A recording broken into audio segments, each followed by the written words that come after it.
आपण पाहत आहात सत्याची बाजू मांडणारं हक्काचं न्यूज चॅनल M24 तास। उरुणेश्वरपुरात अनधिकृत व अस्वच्छ मांस विक्रीवर कारवाईची मागणी गजानन पाटील यांच्या नेतृत्वात नगर परिषदेला निवेदन। शहरातील निवासी भाग, शाळा, दवाखाने आणि मंदिर परिसरात सुरू असलेल्या अनधिकृत व अस्वच्छ चिकन मटन दुकानांवर तातडीने कारवाई करण्यात यावी, तसेच कत्तलीची प्रक्रिया एकाच अधिकृत व सर्व स्वच्छता असलेल्या मांस मार्केट किंवा स्लॉटर हाऊसमध्येच करण्यात यावी। या मागणीचे निवेदन सामाजिक कार्यकर्ते गजानन पाटील यांच्या नेतृत्वात नगर परिषदेचे मुख्याधिकारी यांना देण्यात आले। निवेदनात नमूद केले आहे की शहरात अनेक ठिकाणी नियमांचे उल्लंघन करून उघड्यावर प्राणी व पक्ष्यांची कत्तल केली जाते। यातून निघणारा प्राणीजन्य कचरा, दुर्गंधी व स्वच्छतेमुळे नागरिकांचे आणि भाविकांचे आरोग्य धोक्यात आले आहे। महाराष्ट्र नगर परिषद अधिनियम 1965 आणि FSSAI या नियमानुसार धार्मिक स्थळापासून ठराविक अंतरावरच मांस विक्रीस परवानगी असून दुकानांच्या ठिकाणी कत्तल करण्यास मनाई आहे।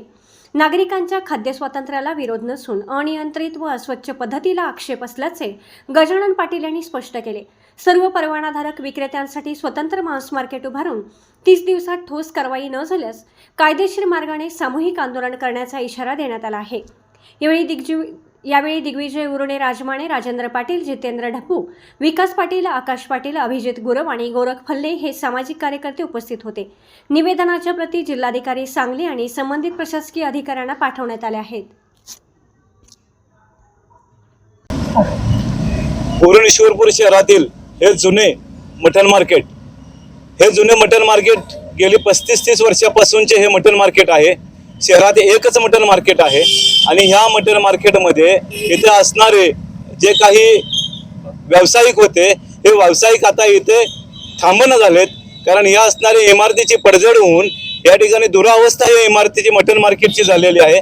अस्वच्छता आणि दुर्गंधी या मटन मार्केटमध्ये आपल्याला दिसून येते। त्यामुळे येथे असणारे सर्व व्यापारी हे सगळे हे मटन मार्केट सोडून निवासी भागामध्ये, शहरामध्ये, बाजारपेठात, मंदिराच्या ठिकाणी आसपास किंवा शाळेच्या ठिकाणी आसपास व्यवसाय सुरू करू लागले आणि त्यामुळे शहरामध्ये अस्वच्छता, दुर्गंधी, आरोग्यविषयक तक्रारी वाढू लागलेल्या आहेत। भटके कुत्र्यांची संख्या वाढू लागलेली आहे।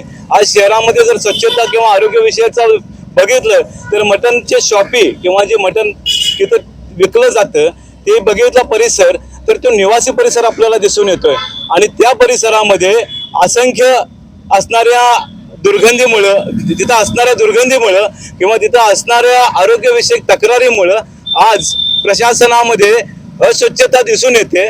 प्रशासन त्याबाबत कोणताही निर्णय घेत नाही। ह्या मटन मार्केटचे बऱ्याच वेळा उद्घाटन झाले, बऱ्याच वेळा निधी आली म्हणून सांगितलं, पण हे मटन मार्केट आहे त्या दुरावस्थेमध्ये आहे।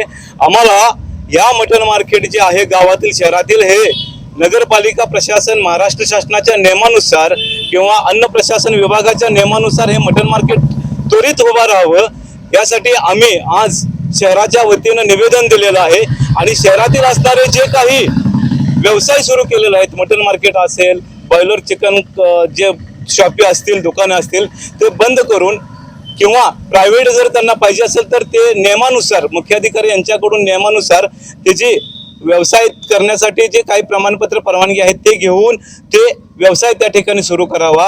अन्यथा आम्ही सर्व शहरवासियांच्या वतीनं या उरुणेश्वरपूर नगर परिषदेवर 30 दिवसानंतर मोठे एक जन आंदोलन लोकशाही मार्गाने आम्ही उभा करणार आहोत।